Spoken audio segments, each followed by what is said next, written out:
Salve galerinha, professora Mayara falando. Hoje eu dispensei vocês novamente aí para passar em vídeo, tudo bem? Porque eu tava reparando que hoje a gente começaria um novo capítulo que é da ditadura militar, mas antes teria que corrigir as questões. Então nada melhor do que eu achei melhor que a gente ia acabar levando meia hora só para corrigir. Eu falei, não, eu quero começar segunda-feira certinho a ditadura militar, então deixei só esse vídeo hoje para vocês aí, e eu vou deixar uns vídeos complementares, tipo de animação de cada governo que passou, certo? Cada governo que passou aí de 46 a 64, um resumão para ajudar vocês, porque eu vou perguntar na prova sobre cada um deles. Então, para diminuir o tempo da nossa aula, eu vou deixar tudo lá, apenas corrigir, tá bom? Então, só para recapitular, a nossa aula de terça-feira, do dia 8, nós terminamos falando sobre o João Goulart, o Jango, né? Como que ele caiu, como que ele foi considerado, né? O comunista, tudo. E aí deram um golpe, saiu um jornal carioca anunciando que ele foi deposto. E aí começa um novo período no Brasil, que é um período de ditadura conhecida como civil-militar, mais conhecida como ditadura militar. E aí eu pedi para vocês fazerem as questões que a gente ia corrigir hoje, certo? Então vamos corrigir, tá? Essa parte aqui eu cheguei já a postar para vocês, tá? É campanhas populistas no Brasil. Cheguei já a gravar e vou postar junto, tá? E aí, ó, seguinte, eu só não comentei sala de aula, não, quer dizer, na última aula, por causa de uma coisa, né? João Goulart era conhecido como o cara da bossa nova, tá? Não, era considerado carioca, bossa nova. Quem não sabe bossa nova, sabe, bicho? É um negocinho chamado aí, aqui ó, é um estilo de música que vai surgir no país, que é uma mistura, gente, do jazz com o samba, que é o samba brasileiro. Então vai misturar um pouco aí do jazz, que é de rico, com samba, que é de pobre. E surge um novo estilo musical, o estilo bossa nova. O Jango era bem conhecido do bossa nova por causa disso daqui, tá? Olha aqui, ó, o que acontece. Era muito puxadinho de rico, né, o bossa nova. Bossa Nova Brasil, 60 anos de bossa nova. Nós não tínhamos a menor noção. Eu queria música. A gente começou a fazer música. Aqui, ó. É esse estilo de música, gente, ó.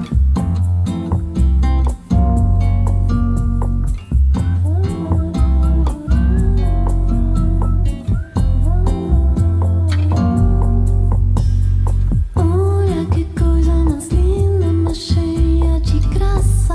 É a menina que vem e que passa num doce balanço, caminho do mar. Uma música que todo mundo conhece, certo? Esse é um estilo de bossa, isso é um estilo de bossa nova, tá? Que é a mistura do samba com a mistura do jazz. Tudo bem, gente? Então, só dessa puxadinha para vocês ficarem cientes. Vai que caia alguma prova aí de ETEC, vocês ficam sabendo que o Jango, ele era chamado aí de Jango Bossa Nova, certo? E vamos corrigir então nossas questões? A primeira questão que eu pedi lá para vocês responderem era: por que o populismo se fortaleceu no Brasil a partir de 1946, né? Por que esse populismo ganhou força a partir de 46, gente? Vamos ver a resposta? Então aí, ó, porque era necessário incluir as massas na política após o declínio da oligarquia e o fim do Estado Novo, né? Que é a primeira queda lá do Getúlio Vargas, ainda que de forma conciliatória com os interesses latifundiários e industriais, ou seja, que nem sempre o governo populista era bonzinho. Isso a gente está falando em todas as aulas, tudo bem? Então, o que eles precisavam? Incluir a massa, incluir o povo brasileiro, para o povo brasileiro ficar satisfeito com eles. Então, vamos embora, vamos cair em cima aí, maluca. Vamos cair em cima, bicho.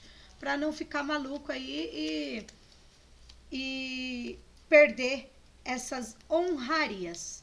Tudo bem?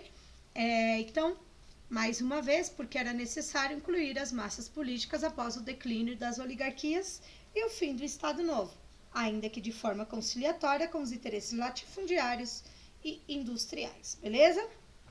Na questão 2, eu vi assim, para vocês.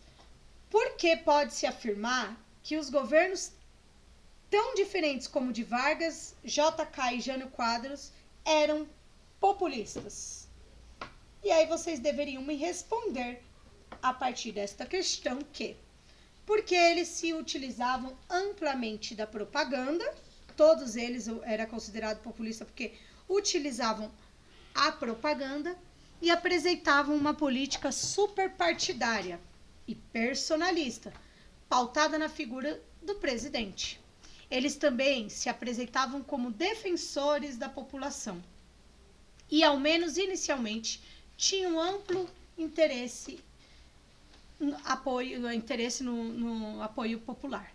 Tudo bem, gente? Fácil usar a propaganda, já falamos isso em várias aulas, né? Inclusive o Hitler também usou essa propaganda, tudo bem? Era mais fácil para conseguir a característica populista, usar a propaganda. Mostrei até para vocês a marchinha do Vargas, marchinha de carnaval do Getúlio Vargas para conseguir, tudo bem?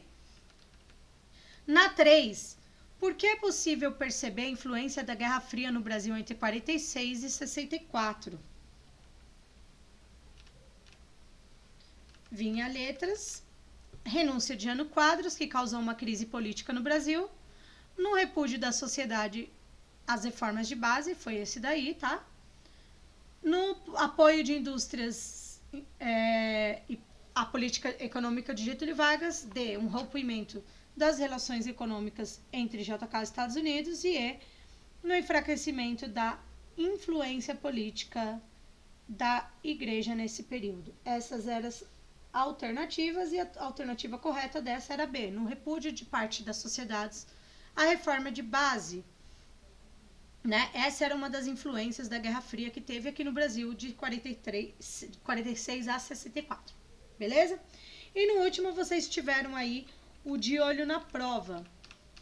Tinha uma marchinha de carnaval assim, ó. Bota o retrato do velho outra vez, bota no mesmo lugar. O sorriso do velhinho faz a gente trabalhar. Faz a gente trabalhar, faz a gente trabalhar. O sorriso do velhinho faz a gente trabalhar. E aí, essa daqui é uma musiquinha de marcha de carnaval de 1951. De quem será que eles estão falando? Facinho, né? Ó o segundo aqui. Vem, Getúlio, vem. Vem, Getúlio. Nosso chefe de verdade, nosso grande presidente com toda a realidade. Vem salvar o vosso povo que sofre necessidade. Isso era uma poesia em forma de cordel. Não sei se vocês já aprenderam cordel em literatura, né? Em português. Mas o cordel é uma coisa aí do Nordeste, né? As poesias cordelistas vêm do Nordeste. E aí fica a nova forma aí de marcar aquela música chiclete na cabeça do povo, tá bom? E os dois textos acima, gente, mostra aí tanto a marchinha que celebra a vitória de Vargas nas eleições de 50, quanto a poesia do cordel que traduz algumas características. E no período, o correto afirmar era o quê? Aí tinha letra A, que os setores da imprensa e os políticos tinham uma expectativa otimista em relação ao governo de Vargas, o que possibilitou a ausência dos conflitos no período. Letra B, que através do seu conhecimento de agir, Getúlio tentou atrair as diversas antagônicas correntes políticas, refletindo a estabilidade de seu governo. C, que o presidente recebeu amplo apoio das principais correntes políticas, uma vez que não havia divergências quanto ao modelo de desenvolvimento seguido pelo país. D, a política econômica esteve voltada no desenvolvimento do setor primário e com grande dependência do capital estrangeiro.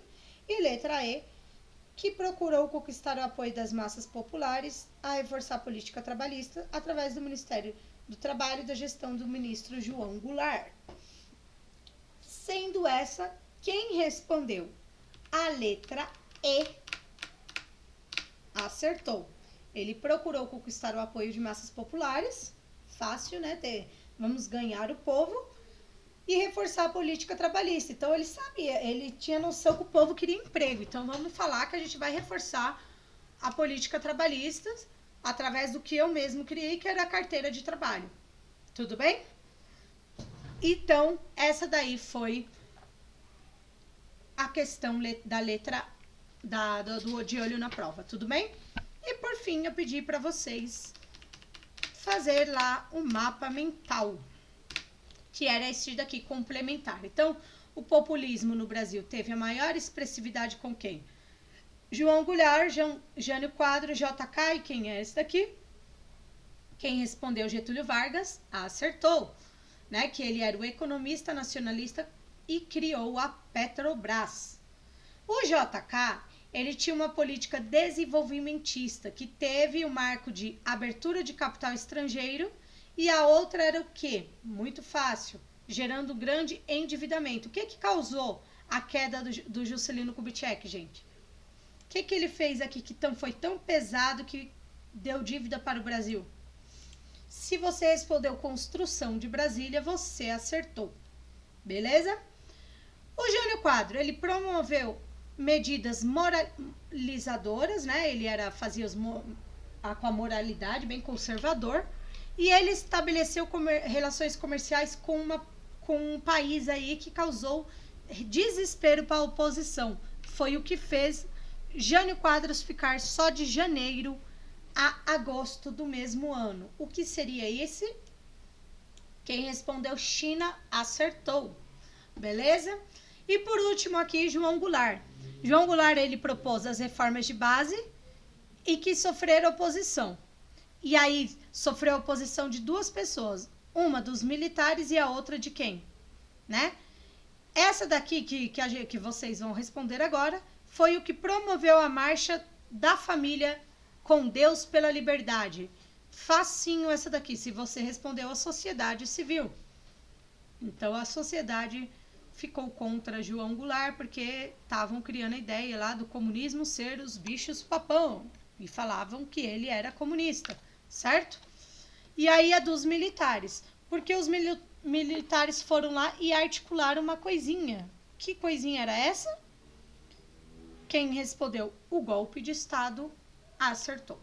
Então, tanto os militares quanto a sociedade civil viraram oposição de João Goulart. E aí, então, os militares articularam o golpe de Estado para dar início à ditadura militar.